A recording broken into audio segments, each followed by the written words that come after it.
자, 여러분 안녕하세요. 오늘은 해상 손해 종류에 대해서 알아보도록 하겠습니다. 자, 이번 주 올해 화요일은 제가 그 강의를 업로드를 못했거든요. 예, 사실은 오늘까지 휴가였어요. 그래서 강원도 화진포로 갔다가 오늘 돌아왔습니다. 오늘 돌아와가지고 예, 또 이제 동영상을 업로드 하려고 지금 시작을 하고 있습니다. 네. 자, 어쨌든 해상 손해다라는 거는 우리가 이제 해상 보험에서요. 우리가 이제 보험금 받는 경우가 어떤 경우예요? 실무적으로 말씀드리면 내 물건에 위험으로 인해서 손해가 가해져서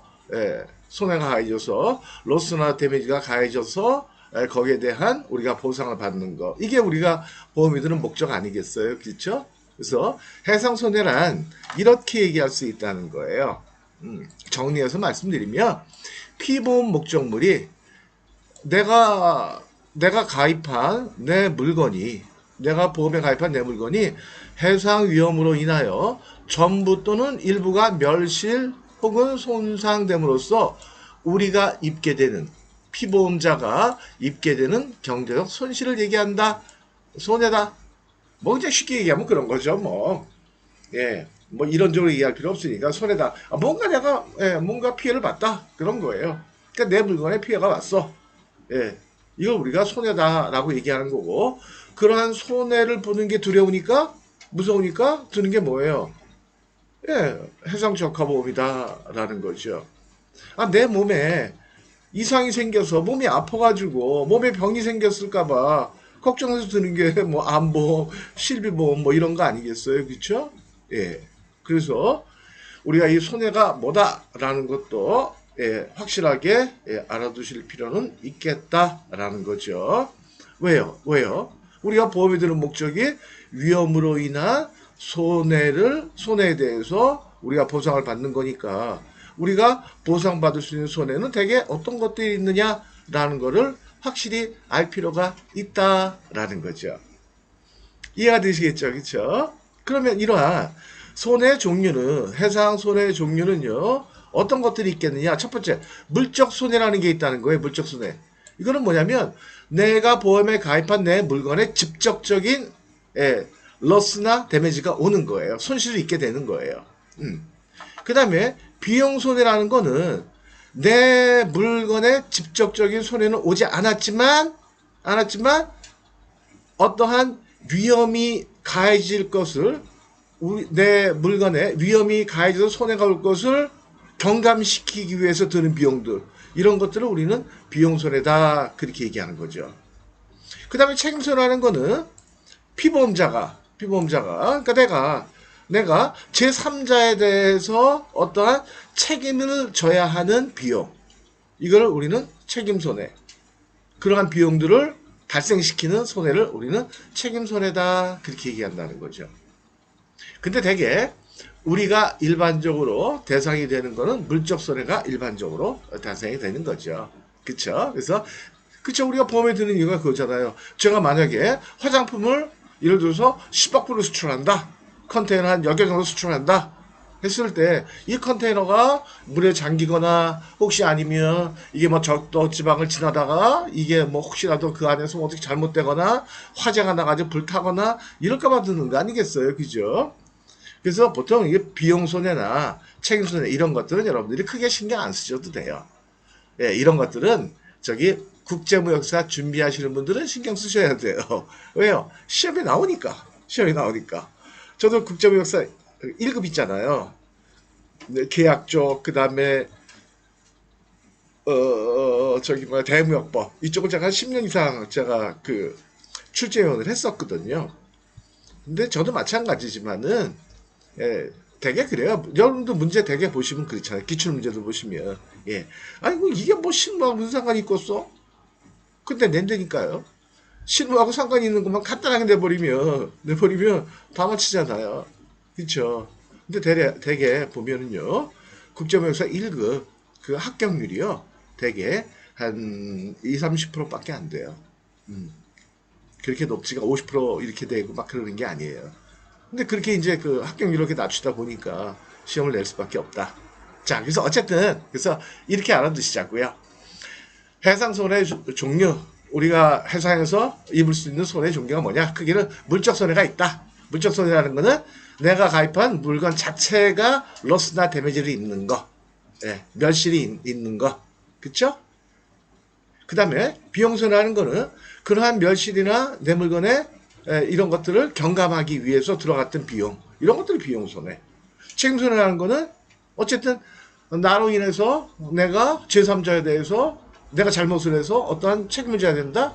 뭐 책임 비용. 예를 들어 가지고 선박이 충돌을 했다. 그랬을 때 상대방 선박에 대해서 내 선박이 가입된 내 선박을 가입한 그 피보험자가 제3자한테 지불하는 비용, 이런 것들이라는 거죠. 그래서 우리가 결론적으로는 우리가 그 무역하는 입장에서 신경 쓸 거는 이 물적 손해다. 그 물적 손해는 어떻게 나눠볼 수 있느냐? 전손이 있고 분손이 있다라는 거예요. 전손이라는 거는 말 그대로 토탈 로스.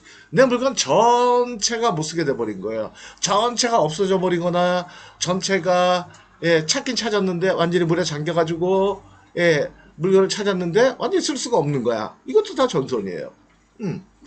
복구해봐야 복구 비용이 더 들어. 그것도 전손이에요.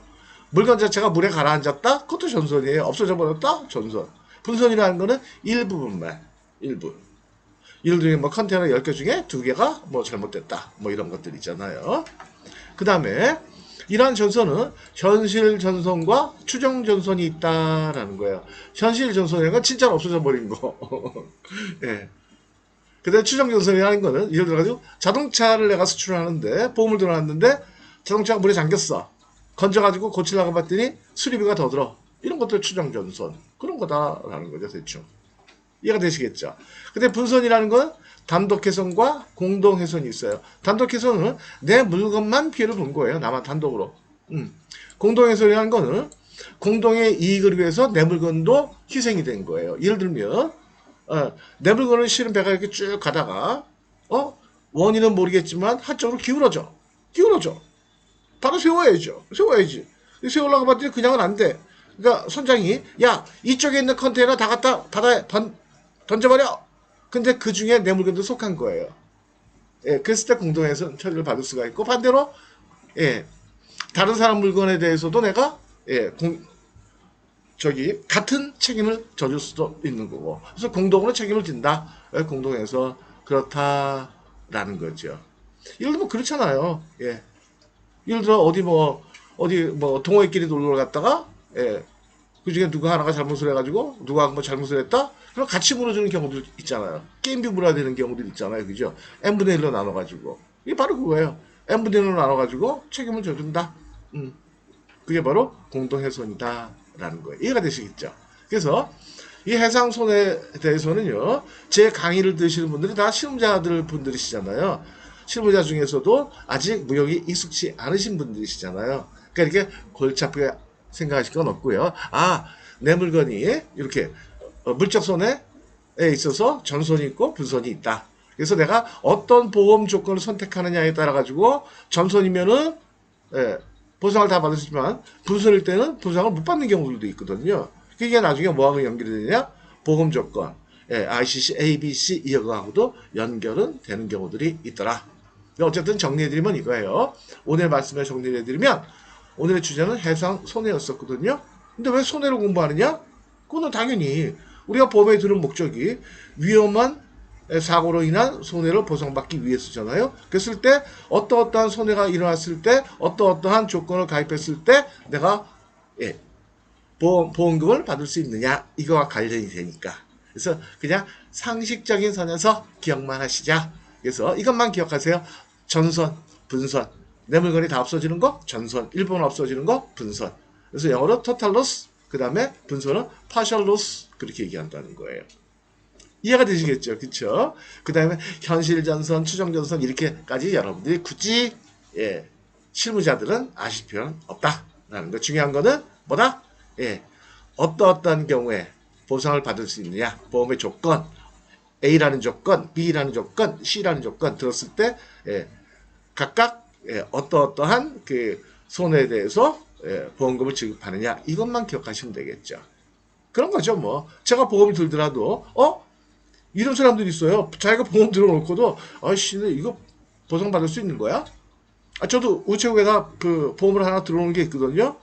한 달에 보험료가 8만 원씩인가 이렇게 나가는데 어떤 경우에 그 제가 보험금 받는지 제가 정확히 몰라요. 일단 암에 대해서는 받는 건 알아요. 근데 일반적으로 제가 뭐 이렇게 대중교통 아니면 자동차를 운전하다가 사고가 났다 아니면 걷다가 낙상 사고를 당했다 다리가 부러졌다 이것도 보상을 받는 거야? 아니면 내가 허리가 아파가지고 도수치를 받았다 받을 수 있는 거야? 거기까지 저도 잘 몰라요. 예. 알기 힘들어요. 원래 보험이라는 게 그래요. 여러분들 그것만 기억하세요. 내가 보험 들었을 때 물건이 싹 다 없어지면 그럴 때만 보상을 받을 수 그거를 전손이라고 얘기하고 1번 없어진 건 분손이라고 얘기를 한다. 근데 나중에 이제 말씀드리겠지만 보험 조건이 세 가지가 있는데 그 중에 전손은 다 보상을 해주지만 분손 같은 경우에는 안 해주는 조건도 있다. 뭐 C조건 같으면 안 해주죠. 그렇겠죠.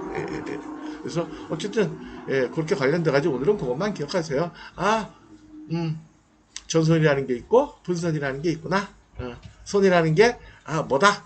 그쵸? 위험한 사고로 인한 해상에서 일어나는 배상 위험으로 인한 그 물건의 멸실 또는 손상되는 것을 배상손이라고 얘기한다.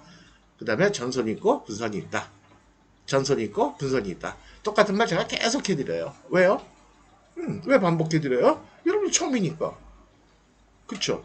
자꾸만 반복해드려야 익숙해지잖아요. 전손이 있고 분손이 있다. 토탈 로스가 있고 파셜 로스가 있다. 어떤 조건을 선택하느냐에 따라 가지고 보험금이 나오기도 하고 안 나오기도 한다. 보험금을 받을 수도 있고 못 받을 수도 있다. 그래서 이제 앞으로 말씀드릴 그 각 조건별 커버를 해주는 그 손해의 그 범위를 여러분들이 아시면 되겠다. 그건 또 너무 조급하게 생각하지 마세요. 천천히 말씀드릴게요. 자, 그럼 오늘 여기까지 말씀드리도록 하고요. 혹시 어저께 그저께 놀라지 않으셨나요? 그래도 이 친구가 조회수 그렇게 없는데도 불구하고 맨날 새벽 5시에 한 6개월 동안 계속 잘 올리다가 왜 안 올렸을까? 이제 그만뒀나? 아니 그만 안 둔다니까요.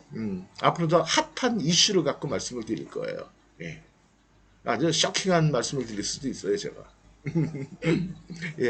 그래서 어쨌든 오늘 여기까지 하고 마치도록 하겠습니다. 수고하셨습니다. 감사합니다.